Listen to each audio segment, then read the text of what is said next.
Rise and shine, it's 5:19, nagbabalik po ang Panahon TV. Ngayon nga po dahil pumasok na po ng Philippine Area of Responsibility itong si Bagyong Vinta, mahalagang malaman magpapaulan po ba ito. Alamin po natin yan sa tulong ng Project NOAA ng DOST. Ayon nga po sa ating chances of rain, meron po tayong color scale na nandyan sa aking gawing kanan po yan. Kapag sinabi pong kulay pula, asahan po natin ng 70 to 100% chance of rain. So, ibig sabihin, magiging maulan po ang ating weather. Diyan nga po sa Eastern Visayas, ganun din sa Northern Mindanao, makikita nga po natin kulay pula. Sa Makatuwid, magiging maulan po ang ating weather dyan. Sa natitirang bahagi po na ating bansa, nothing to worry about. Kapag sinabing sky blue, 30 to 40% chance of rains lamang po ito. Magiging maulan pero hindi po magiging kalakasan ang mga mararanasang pag-ulan. Para kayo mismo, ma-access nyo po yung ating Project NOAA, pwede pong bisitahin yan sa ating website, www.panahon.tv. At ngayon naman, para sa mga magbabakasyon sa mga kapitbahay nating bansa sa Asia, narito po ang lagay ng panahon. Hong Kong po, mataas ang temperatura, meron tayong 22 to 26 degrees Celsius. Habang sa Beijing, China, pwede po magbaon ng sangkaterbang winter clothes. Naku, magiging malamig po ang ating weather dyan. Meron tayong 7 to 15 degrees Celsius.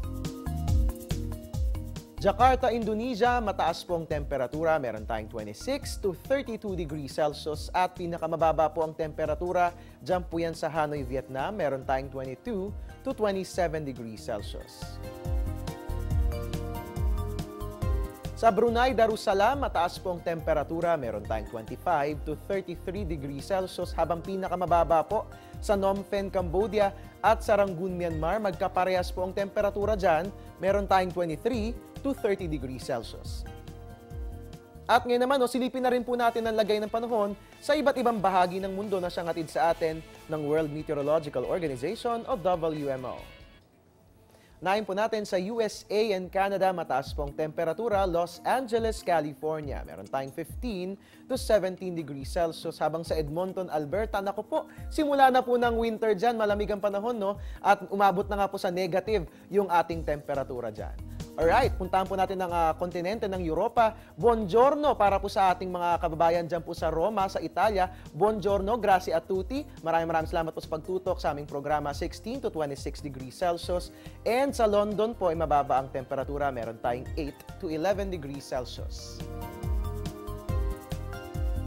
Alright, Asia and Middle East, mataas pong temperatura. Sa Dubai, meron tayong 26 to 35 degrees Celsius. Habang sa New Delhi, India, mababa po, no? Meron tayong 17 to 31 degrees Celsius. At bilang panguli sa Australia and New Zealand, mataas pong temperatura sa Melbourne, meron tayong 11 to 17 degrees Celsius. At sa Wellington, magiging malamig na rin po ang ating weather dyan, meron tayong 7 to 14 degrees Celsius. Ngayon mga kababayan, ang rainbow, marami pong pakahulugan po yan para sa iba't ibang mga tao. Kapag sinabing rainbow, yung iba, binibigyan to ng kahulugan na simbolo ng pag-asa. Ito namang iba, sinasabi na ang rainbow, nagbibigay kulay sa ating kalangitan at ganun din ay simbolo ng kapayapaan. Pero ano nga ba ang tinatawag nating rainbow? Alamin po natin yan scientifically. Dito lang po yan sa Napapanoong Kalaman.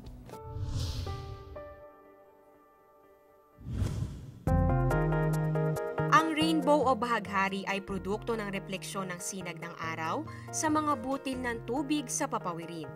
Ang nakamamanghang arko na to ay binubuo ng mga kulay pula, kahel, dilaw, berde, asul, indigo at lila.